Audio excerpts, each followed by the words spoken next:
আল্লামা যখন ইন্তেকাল করলেন, আমি তখন মালয়েশিয়া থেকে যুক্তরাষ্ট্রে একটা কনফারেন্সে যোগ দিতে যাচ্ছি, কাতার এয়ারলাইন্সে। মালয়েশিয়া থেকে দোহাতে নামলাম।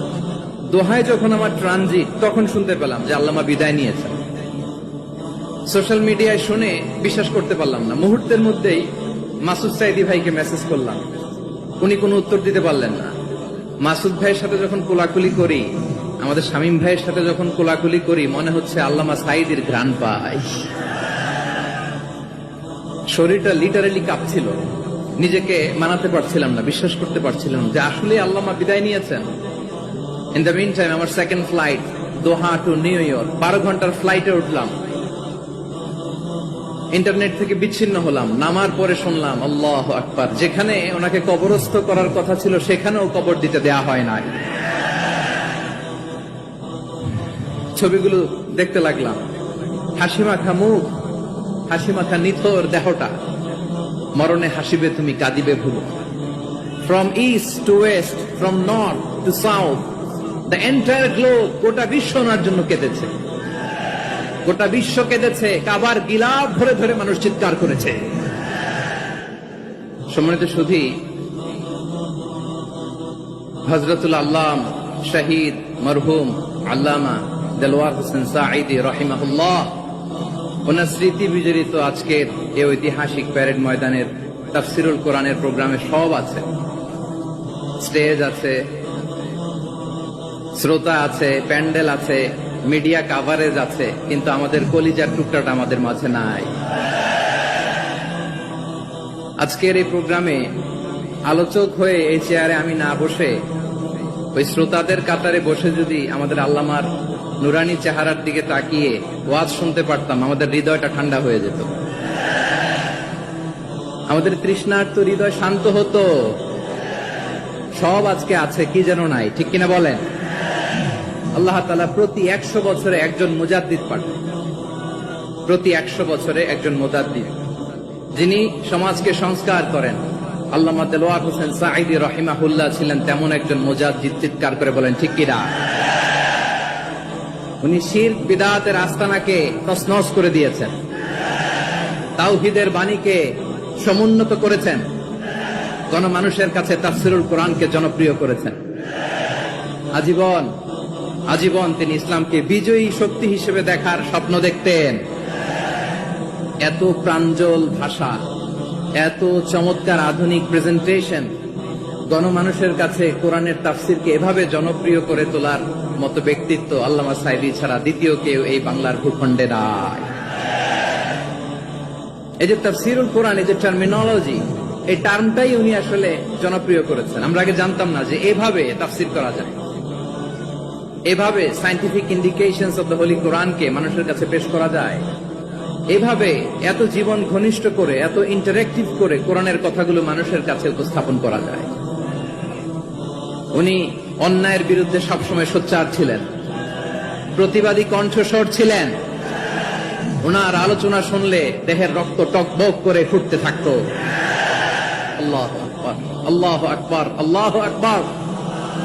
He was a strong mouthpiece of Islamic revivalism. Islamic জাগরণের স্ট্রং মাউথপিস ছিলেন আল্লামা সাঈদী রাহিমাহুল্লাহ।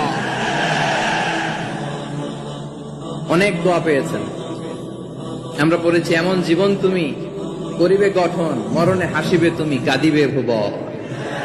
গোটা বিশ্বকে তিনি কাঁদিয়েছেন। আল্লামা যখন ইন্তেকাল করলেন, আমি তখন মালয়েশিয়া থেকে যুক্তরাষ্ট্রে একটা কনফারেন্সে যোগ দিতে যাচ্ছি, কাতার এয়ারলাইন্সে। মালয়েশিয়া থেকে দোহাতে নামলাম। দোহায় যখন আমার ট্রানজিট, তখন শুনতে পেলাম যে আল্লামা বিদায় নিয়েছেন। সোশ্যাল মিডিয়ায় শুনে বিশ্বাস করতে পারলাম না। মুহূর্তের মধ্যেই মাসুদ সাইদি ভাইকে মেসেজ করলাম, উনি কোনো উত্তর দিতে পারলেন না। মাসুদ ভাইয়ের সাথে যখন কোলাকুলি করি, আমাদের শামীম ভাইয়ের সাথে যখন কোলাকুলি করি, মনে হচ্ছে আল্লামা সাইদির ঘ্রাণ পাই। শরীরটা লিটারালি কাঁপছিল, নিজেকে মানাতে পারছিলাম না, বিশ্বাস করতে পারছিলাম যে আসলে আল্লামা বিদায় নিয়েছেন। ইন দ্য মিন টাইম আমার সেকেন্ড ফ্লাইট, দোহা টু নিউ ইয়র্ক, 12 ঘন্টার ফ্লাইটে উঠলাম। ইন্টারনেট থেকে বিচ্ছিন্ন হলাম। নামার পরে শুনলাম আল্লাহু আকবার, যেখানে ওনাকে কবরস্থ করার কথা ছিল সেখানেও কবর দিতে দেয়া হয় নাই। ছবিগুলো দেখতে লাগলাম। হাসি মাখা মুখ, হাসি মাখা নিথর দেহটা, মরণে হাসিবে তুমি কাঁদিবে ভুবন। From east to west, from north to south, the entire globe, গোটা বিশ্ব ওনার জন্য কেঁদেছে, গোটা বিশ্ব কেঁদেছে। কাবার গিলাফ ধরে ধরে মানুষ চিৎকার করেছে। এর চেয়ে শ্রেষ্ঠ মৃত্যুকার হতে পারে? আমাদের আল্লামার আর কি পাওয়ার ছিল বলেন? আর কি পাওয়ার ছিল? কুল্লু নাফসিন যায়িকাতুল মাউত, যারাই দুনিয়াতে আসবে তারা ইন্তেকাল করবে, এটা আমরা মেনে নেই, এটা আমরা জানি।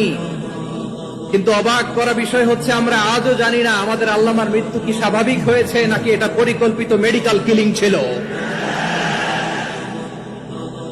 এটা যে পরিকল্পিত মেডিকেল কিলিং ছিল এটা ধারণা করার পেছনে অনেক কারণ আছে।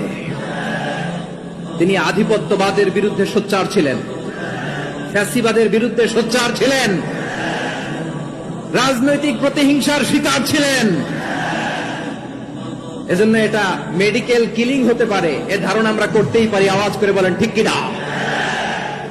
যে সময়টা আমরা কাটাচ্ছি এত সুন্দর সময় বাংলাদেশ আর পাবে না। আমাদের জন্মের পর থেকে এরকম চমৎকার সময় আমরা পাই নাই। এটাই আসল সময়। আমরা ইন্টারিম গভর্নমেন্টের কাছে দাবি জানাই, উচ্চতর তদন্ত কমিটি করে এটা কি হত্যাকাণ্ড ছিল নাকি স্বাভাবিক মৃত্যু ছিল, এই রিপোর্ট গণমানুষের কাছে প্রচার করে জানাতে হবে। এই দাবির সাথে কি সবাই আপনারা একমত? কারা কারা একমত হাত তুলে দেখান।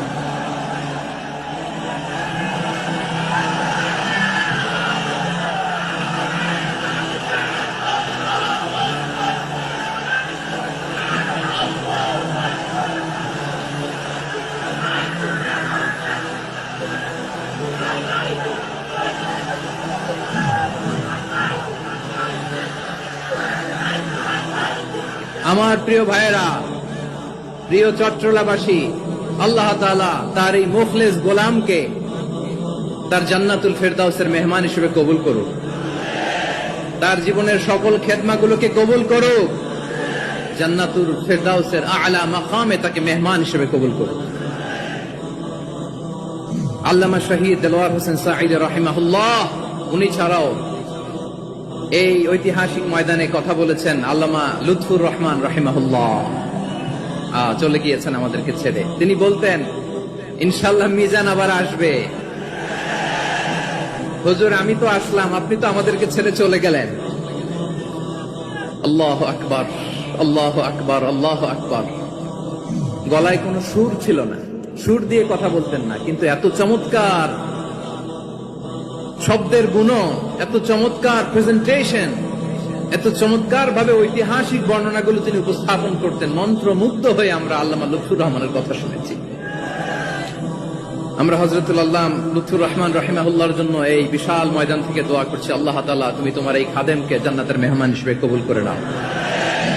আরো অনেক আল্লামারা এখানে কথা বলেছেন, বিশেষ করে বাইতুল শরফের মরহুম পীর সাহেব হুজুর থেকে শুরু করে আরো যারা যারা তারকাতুল্য ওলামায়ে কেরাম এই চট্টগ্রামের ময়দানে কথা বলেছেন, আলো ছড়িয়েছেন। আমরা এই লক্ষ লক্ষ তাওহীদি জনতাকে নিয়ে তাদের জন্য দোয়া করছি, আল্লাহ তাআলা ওনাদের জীবনের সকল ভুল ত্রুটি ক্ষমা করে দিয়ে তাদেরকে জান্নাতুল ফেরদাউসের মেহমান বানিয়ে নিক।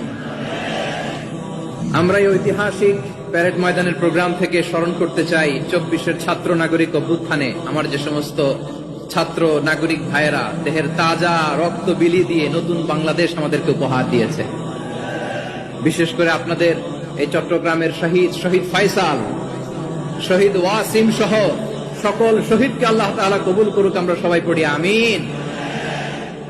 প্রিয় ভাইয়েরা, আমি নগণ্য একজন কোরআনের ছাত্র, এত বিশাল মঞ্চে এত বড় প্ল্যাটফর্মে কথা বলা আমার জন্য সাজে না। তারপরও আমাদের মুরব্বীরা আমাদের ডানে বায়ে বসে আছেন, ওনাদের আদেশ ক্রমে, ওনাদের অনুমতি ক্রমে কিছু কথা আজকের এই ঐতিহাসিক প্রোগ্রামে আপনাদের সামনে উপস্থাপন করার চেষ্টা করব। ওমা তাওফীকি ইল্লা বিল্লাহ। প্রিয় ভাইয়েরা, 5 দিন ব্যাপী এই তাফসীরুল কোরআনের প্রোগ্রামে অনেক ওলামা হযরত কথা বলেছেন।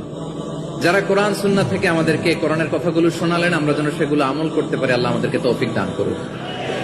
শুরুতে আমাদের নিয়তটাকে খালেস করে নেওয়া দরকার। এই যে গ্যাদারিং, এই যে হিউজ শোডাউন, এগুলো যদি আমাদের নিজেদেরকে পরিবর্তন না করে তাহলে এতে কোনো লাভ নাই। জোরে বলেন ঠিক কিনা?